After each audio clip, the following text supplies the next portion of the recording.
Hello, and welcome to this overview of new releases that I read that were published in January of 2023. I'm Olivia, your new favorite resource for book recommendations you can easily screenshot, and you're watching Random Olive Reads.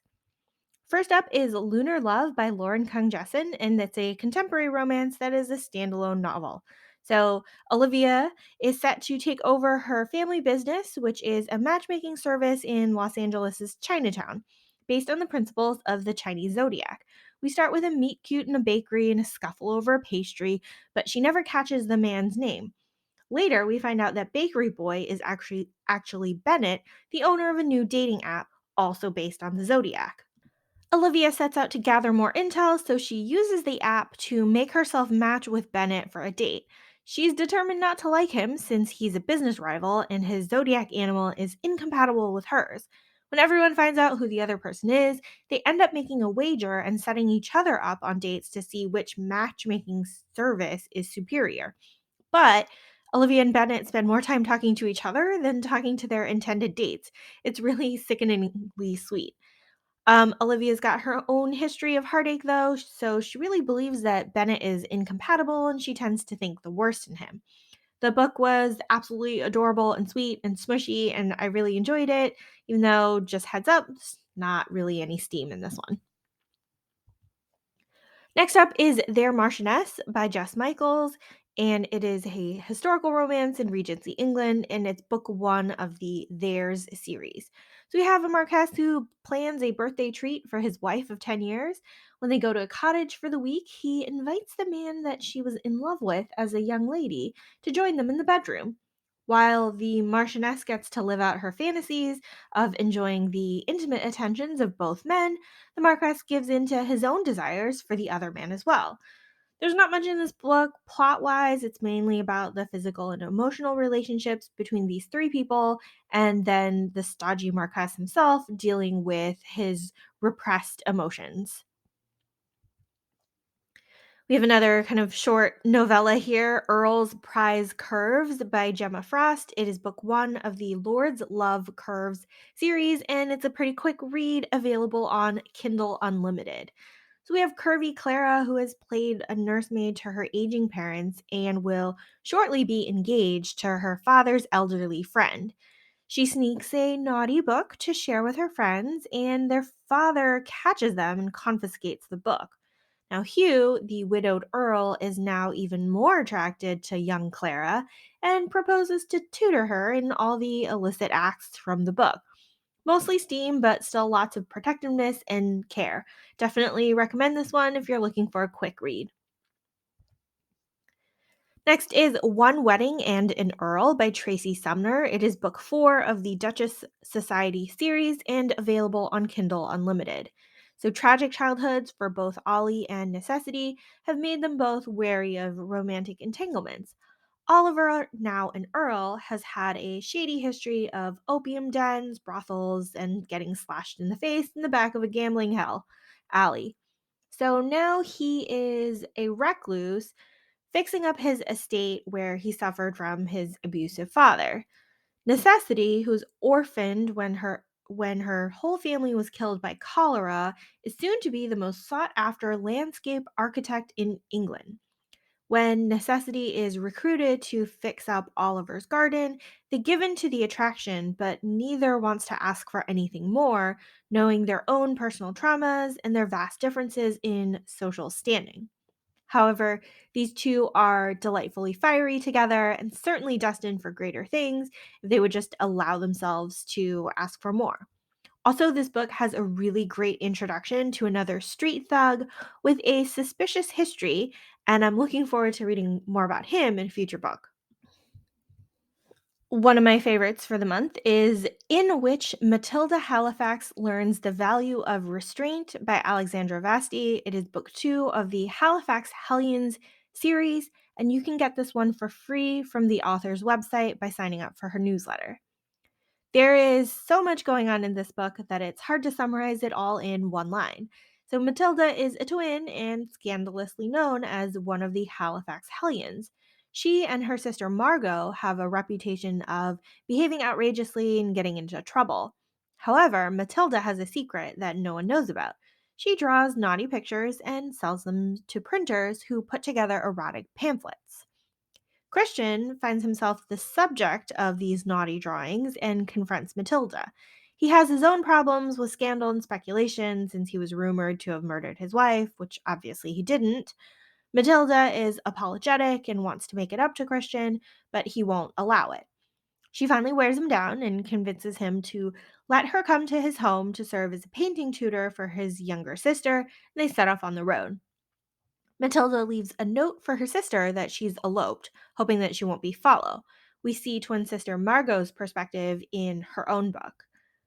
From there, we have an easygoing road trip, a confrontation with Margot, a rescued cat, arrival at a dusty castle, a reluctant sister, and finally an honest conversation with Christian. This book will keep all the pages turning for you because you want so badly to find out what happens next. One Duke Down by Anna Bennett is book two of the Rogues to Lover series. We have fisherman's daughter Poppy, who discovers an injured man washed up on the shore who claims to be a duke. She trades him shelter for money while he figures out who might have attacked him. These two have instant rapport and chemistry with each other, with a lot of easy teasing and flirting. However, there's Poppy's poor history with members of the nobility, the Duke, Keen, actually turning out to be a duke, plus the drama of Poppy's wayward brother and the mystery of Keen's assault. Despite all of these obstacles, Poppy and Keen are very sure of each other's character and integrity and never once doubt the other person. This one is kind of your low angst, happy, smiley, flirty read. Her Lessons in Persuasion by Megan Frampton is book one of the School for Scoundrels series. We have Bram and Wilhelmina having an awkward first meeting when he thinks he's rescuing her from jumping off a bridge. But really, she was just trying to have a better look at the stars. It's all banter and witty remarks between these two throughout the whole book. They meet again when Bram is being auctioned off to escort someone to the opera with funds going to the boy's orphanage where he grew up. Wilhelmina's new stepmother is anxious to get her married off, even though Wilhelmina has no interest in marrying at all and would rather focus on being an astronomer. However, she slowly starts to realize that some of the pursuits that she always avoided because they were popular, like going to the opera or reading fiction, are actually enjoyable, and she kind of slowly starts to shift her position on these items and questioning herself and her stance. As Bram and Wilhelmina spend more time together, he realizes that he's in love with her, but he's not willing to declare his intentions since he knows that her goal is to never marry. This one is a slow build to a wonderful and open partnership with a great found family and friend group with Bram and his other orphan friends. Definitely looking forward to seeing the other men of the group find their own stories. The Duke Gets Even by Joanna Shoup is book four of the Fifth Avenue Rebels series and closes out that series. Takes place in Gilded Age, New York. If you for, if you have read the first three books in the series, you'll have seen hints of an uneasy relationship between Nellie and the Duke of Lockwood. Nellie is everyone's scandalous best friend with knowledge about affairs and men. Meanwhile, the destitute Duke of Lockwood needs to marry an American heiress for money. We go back to the beginning of the Newport house party from book one and two, where Lockwood and Nellie meet as strangers at the beach at midnight, and after some flirting and kissing, they plan for a tryst the next day. However, when Lockwood shows up at the house party the next day and introduced to all the guests, he and Nellie realize the connection is impossible and pretty much over because he's supposed to propose to her friend. That doesn't work out because book one is about a different couple.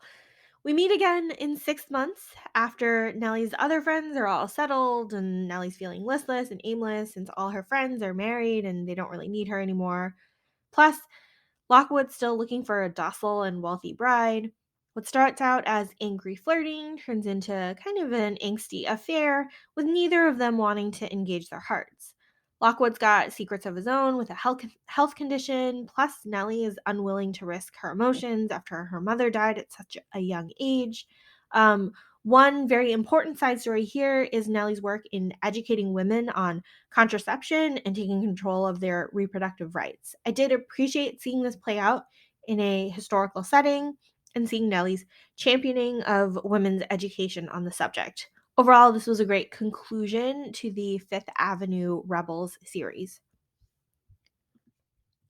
If you're looking for a slower pace of a romance, we have The Rake of Tamarix Hall by Georgina North. It is a standalone novel and it looks like a debut for this author. So, this one is a slow burn, enemies to lovers type of romance with an awkward first meeting. Lucius is a new Marquess and on his way to his new estate. He stops in town and already hears gossip about how horrible the old Marquess was and how the new one can't possibly be better.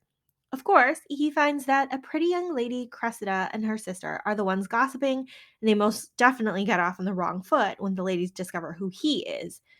The first half of this book moves pretty slowly with getting to know the family dynamics of each of our characters.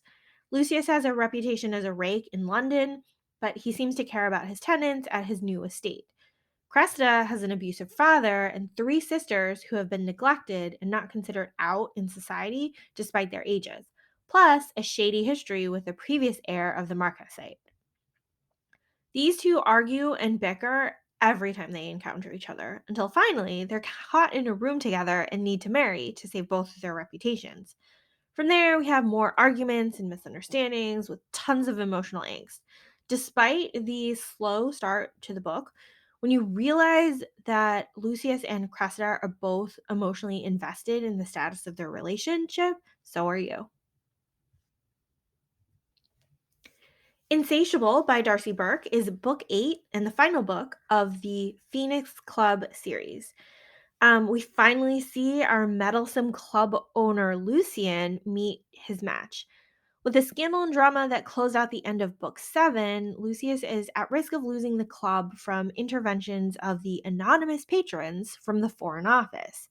However, it seems like more danger is lurking behind the scenes. Meanwhile, his friend's younger sister, Kat, has decided this is a season she will dedicate more research to the mating habits of people. Kat is bookish and socially awkward and gets overwhelmed by crowds easily, but is comfortable and attracted to Lucian. She asks him for assistance in her research, and he can only resist for so long because he finds her honesty and directness attractive as well. I really enjoyed this book. It was a great ending to the whole series. We have like lessons and friend sibling dynamics and that whole foreign office plot in the background. And finally, I'll talk about Not Your Valentine by Jackie Lau. It is a contemporary romance standalone novel taking place in present day Toronto. Helen is a slightly grumpy, not so smiley young woman who is publicly dumped last Valentine's Day with a video of her breakup going viral. She's sworn off dating and relationships, but her friends and family are starting to worry by the time it's New Year's. She asks her guy friend Taylor to be her fake boyfriend to get everyone off her case. However, she soon finds herself attracted to Taylor, but scared to make it real. This was a quick and fun read with things progressing in a predictable manner, but delightfully so. It was super enjoyable and steamy in all the right places. We've also got nods to cultural foods in family traditions for our Chinese Canadian characters. We've got running jokes about cheesy heart shaped cakes, and basically Taylor being the best fake boyfriend ever. Some other books that came out this month that I did not get a chance to read yet. We have Georgie All Along by Kate Claiborne. We have In Her Highlander's Bed by Lindsay Sands. And then A Love by Design by Elizabeth Everett, which is book 3 of the Secret Scientists of London series. And then X's and O's by Amy Lee, which is book 2 of the Influencer series. Thank you so much for watching this video. Links to all the books I've mentioned are in the description box below. Like and subscribe so you don't miss future videos, and you can follow me on Instagram at randomolive.